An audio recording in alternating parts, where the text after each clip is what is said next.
saudara, terima kasih Anda masih bersama kami dalam Berita Banten. Bagi Anda yang baru saja bergabung, kami hadirkan kembali 3 berita utama hari ini. Mangkir dalam panggilan pertama, penyidik Kejaksaan Tinggi Banten kembali panggil saksi kasus korupsi pengadaan lahan.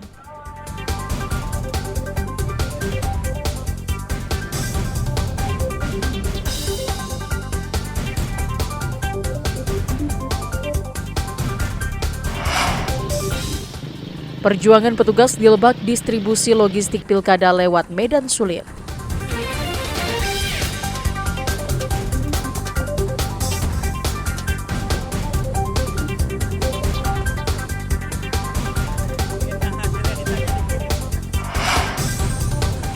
Satu 1,3 ton sampah APK Pilkada 2024 dimusnahkan di fasilitas pengolahan sampah Tangerang Selatan.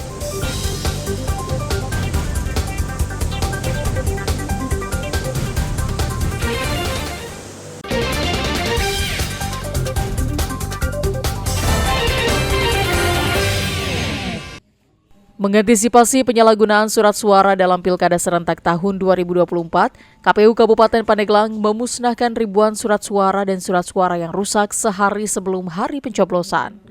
Pemusnahan ini disaksikan perwakilan dari Bawaslu dan Forkopimda Kabupaten Pandeglang di gudang logistik KPU di Kecamatan Karangtanjung, Kabupaten Pandeglang. Ribuan surat suara tersebut dimusnahkan dengan dibakar agar tidak digunakan oleh oknum yang tidak bertanggung jawab. KPU Pandeglang menerima kelebihan surat suara pemilihan gubernur dan wakil gubernur sebanyak 118 lembar dan 1.801 lembar surat suara pemilihan bupati dan wakil bupati Pandeglang.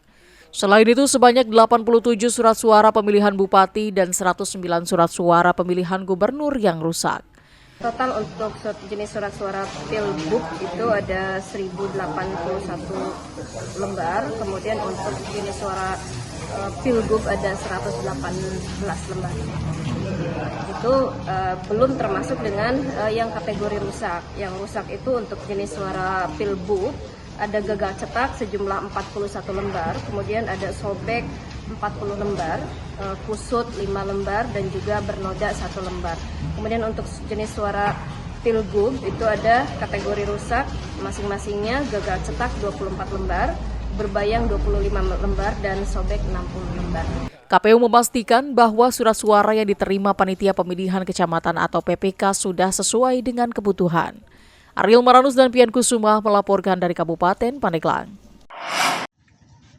Polres Serang bersama TNI melakukan pengawalan logistik dan kotak suara pemilu 2024. Salah satu lokasi yang cukup susah dijangkau di wilayah Kabupaten Serang, yakni TPS di Desa Warga Sana, Kecamatan Tirtayasa. Desa ini berada di Laut Utara Jawa. Distribusi logistik ke Pulau Tunda dikirim menggunakan perahu yang diberangkatkan dari Pelabuhan Karangantu. Untuk mengamankan jalannya pilkada, Polres Serang mempersiapkan sebanyak 1.200 personil kepolisian.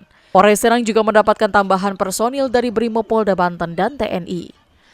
Apel persiapan pilkada dilaksanakan di Polres Serang. Seluruh personil yang bertugas sudah dibekali dengan berbagai perlengkapan untuk menunjang kebutuhan selama bertugas. Kita ada satu TPS yang perlu pendistribusian yang agak jauh, jadi di Pulau Tunda. Saya kira itu aja yang paling rawan yang ada di wilayah kita. Sistem pengamanannya gimana? Jadi kita pantau, kita bareng-bareng dengan Polair untuk mengawal distribusi logistik sampai ke lokasi. Dan untuk pengamanan, petugas pengamanan udah duluan datang ke sana. Artinya pengamanan satu TPS berapa personil dibandingkan dari yang tidak rawan dan sedang? Tentunya ada perbandingan kalau satu TPS yang kurang rawan, tapi kita katakan rawan semua, Pak. Jadi kita siap siaga. Ini ada 1 anggota Polri, ada 2 Linmas, dan ada 1 BKO. Selama bertugas, personel kepolisian juga diperintahkan untuk selalu menjaga netralitas. Ariel Maranus dan Nama Sayuti melaporkan dari Kabupaten Serang. Seperti yang dilakukan petugas PPK di Kecamatan Bojongmani. Petugas PPK dikawal polisi berjibaku melewati jalan yang cukup sulit dan terjal untuk mendistribusikan logistik pemilu berupa kotak suara dan surat suara agar sampai dengan aman ke lokasi PPS di Desa Parakan Beso. Petugas menggunakan sepeda motor melewati jalan yang terjal sehingga beberapa kali mencoba agar bisa melewati jalan tersebut. Hal itu dilakukan karena tidak ada akses jalan lain, hanya bisa dilalui kendaraan roda 2. Beruntung cuaca tidak turun hujan, sehingga distribusi logistik masih aman dan sampai ke TPS. Sementara di lokasi lainnya di Kecamatan Cigemblong, Kabupaten Lebak, pendistribusian logistik terkendala sulitnya medan untuk sampai ke TPS. Petugas pun terpaksa meminjam mobil siaga desa agar logistik pilkada aman karena cuaca di sekitar sudah mulai dilanda hujan. Menurut Lukman, Ketua Panwaslu Kecamatan Cigemblong mengatakan, kita saat ini berpacu dengan waktu, jadi segala upaya kita bersama-sama PPK dan kepolisian berjibaku agar logistik pilkada dapat sampai tepat ke waktu TPS. Dan alhamdulillah teman-teman TPS ini membawa logistik ini ke mobil tertutup sengaja takut kendala hujan.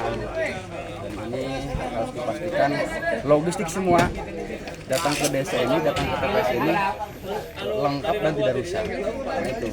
Masih banyak lagi wilayah di Lebak Selatan yang merupakan pegunungan dan perbukitan yang menyulitkan petugas pendistribusian logistik pilkada.